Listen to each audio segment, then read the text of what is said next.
Hi, ഇന്ന് lemon rice ആയിരുന്നേ. Video എടുക്കാൻ മറന്നു. എന്നോട് 2-3 പേര് ഇങ്ങനെ ലെമൺ റൈസ് ഉണ്ടാക്കുന്നത് എങ്ങനെയാണെന്ന് ചോദിച്ചിട്ടുണ്ടായിരുന്നു. അപ്പോൾ ഞാൻ പറഞ്ഞു തരാവേ. അതായത് നമ്മൾ വെളിച്ചെണ്ണയാണ് എടുക്കുന്നതെങ്കിൽ വെളിച്ചെണ്ണയിലാണ് കുറച്ചും കൂടെ ബെറ്റർ. ഉണ്ട് കാര്യം ഇപ്പോൾ വെളിച്ചെണ്ണ ഇല്ലാത്തതുകൊണ്ടാണ് ഞാൻ ഓയിലാണ് ചെയ്തിരിക്കുന്നത്.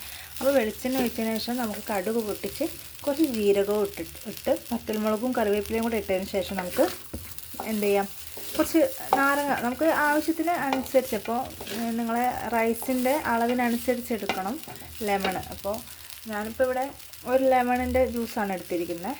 അപ്പോൾ അതിന് നല്ല പുളി വേണ്ടാത്തവർ ഒരു അരയൊക്കെ എടുത്താലും മതിയാവും. പിന്നെ ഇനിയിപ്പോൾ നമുക്ക് എങ്ങോട്ടെങ്കിലുമൊക്കെ ഇങ്ങനെ യാത്രയൊക്കെ പോകുമ്പോഴാണല്ലോ അധികം നമ്മളിത് എടുക്കുന്നത്. അപ്പോൾ വേണമെങ്കിൽ കുറച്ച് പുളി നിന്നോട്ടെ, കേടാവാതിരിക്കാൻ വേണ്ടിയിട്ട് ഒരു 1.5 എടുത്താലും കുഴപ്പമില്ല.